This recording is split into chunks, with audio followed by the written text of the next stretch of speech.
The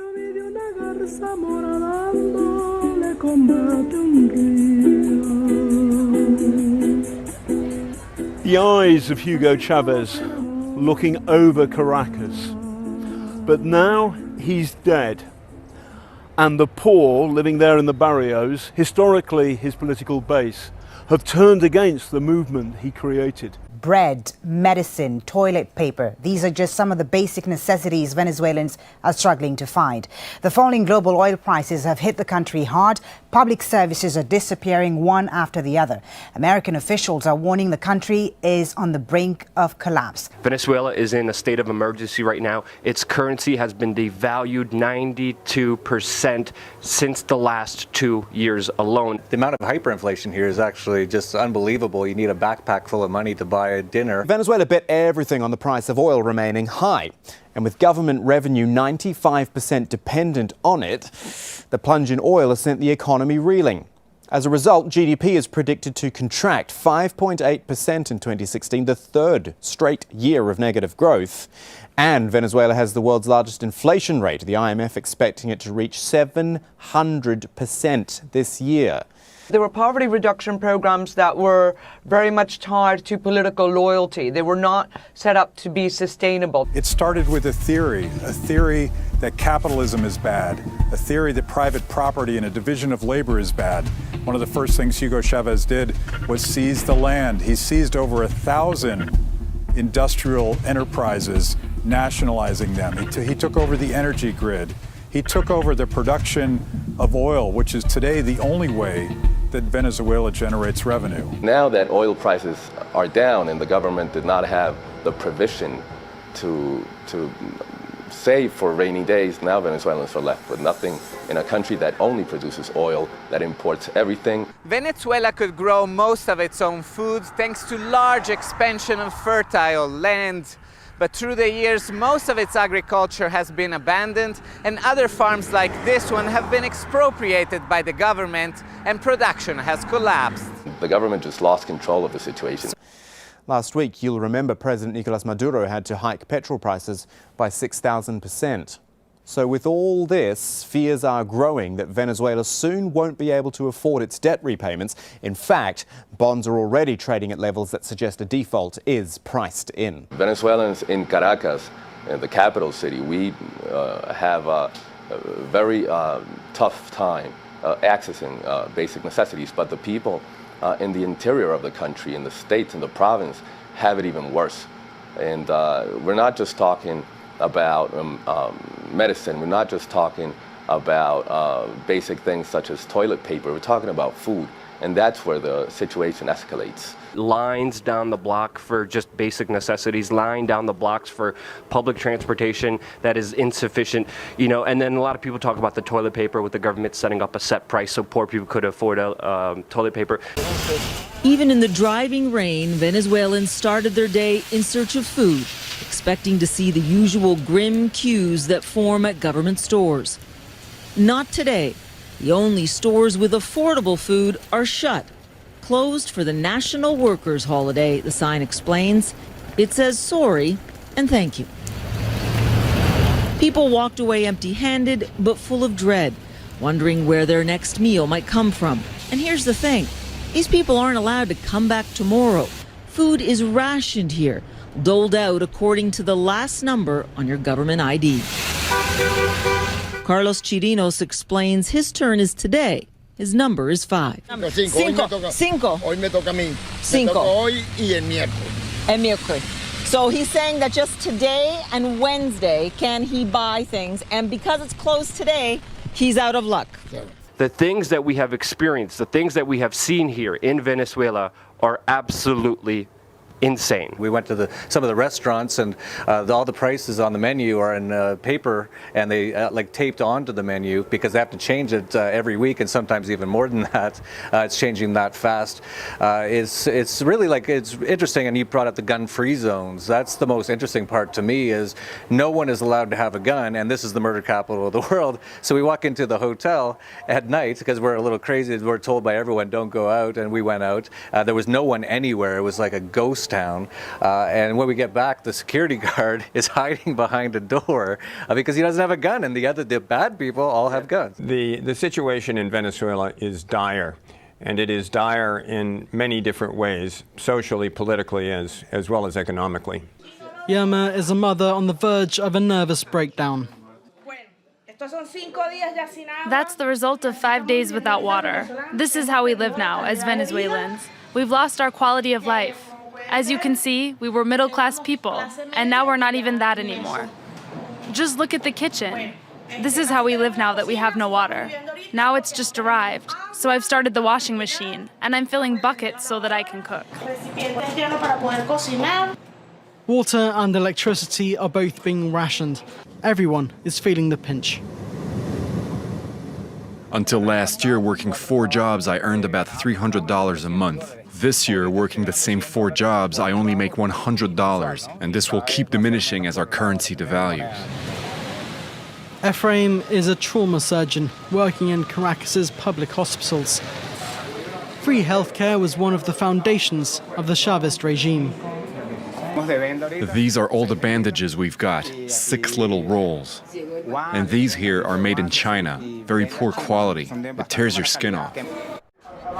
We've seen food shortages, medicine shortages, now basic services, electricity, even water, that is not reaching a big portion of Venezuela's population. This is what buying food looks like in Venezuela. Waiting for hours, hoping that by the time one hands in their allotted number, there'll still be food left. And this is what it feels like. This is the greatest sadness because I didn't know this Venezuela several years ago. For us, this is something new, something unbelievable, unacceptable. It has no other name but catastrophic. I left home at 4 in the morning. I went to several places for nothing. All I could buy is a pack of maize flour, no more. This has to stop. The one who needs to leave will leave. We'll kick him out of power. Basic food supplies are being sold on the black market for 10 or 20 times the price supplied by the government.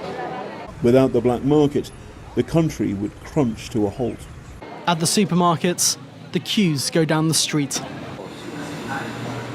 There is no even coffee. If they can find sugar, they take hot water with sugar in the morning, and they try to eat once at 3 o'clock to be able to sleep until the next day. So this is a true country in collapse. This is a hyperinflation and socialism reaching its ultimate end. Government officials say the state of emergency will allow better distribution of resources. The state of emergency has little to do with the economic situation. It's more to do with how a government that has lost all popular support, how can they control society? When you start asking about the alternative explanations the government has given, what they call an economic war, or the aggression, or the imperialist agenda, it does not poll, it does not even register with Venezuelans. So it's all seen as excuses. The criminality is brought on by the government as a way to control the people. Like, we were driving by and our fixer showed us this huge building. And he was like, yeah, this is a building, a skyscraper, that's being run by a criminal organization. There's people squatting in there, and this is where all the kidnapping happens. But you walk around town, and there's government-mandated signs saying gun-free zones everywhere you go, and no smoking signs, while there's massive, incredible crime. By some estimates, there were nearly 4,000 murders here last year. You have all these are not only civilians and military and Chavistas in opposition, you also have criminal gangs battling it out. It's a recipe, as we have seen in the Middle East, for chaos. The criminals here are running around, just doing whatever they want, kidnapping whoever they want, murdering whoever they want with pure impunity. Meanwhile, the government sends in their agents to every business, to every private place, to every public park, to make sure that everyone has mandated signs that say no smoking, no guns, and you can't be racist. The way things are going, there might just be a revolt. People are looting. There was looting even over the weekend, right after the state of emergency was declared. I've seen video footage, and the people are just taking into shopping malls, and if the military fires on the people, you'll see something akin to the Arab Spring. Venezuelans have to place our fingers on fingerprint scanners in order to buy medicine and food. They tell us that there's controls over your ID number. You can only buy on certain days. You can only buy certain quantities of food. So this all boils down to a model, a political and economic control model that has decimated the economic apparatus, that has decimated national production, expropriating businesses, expropriating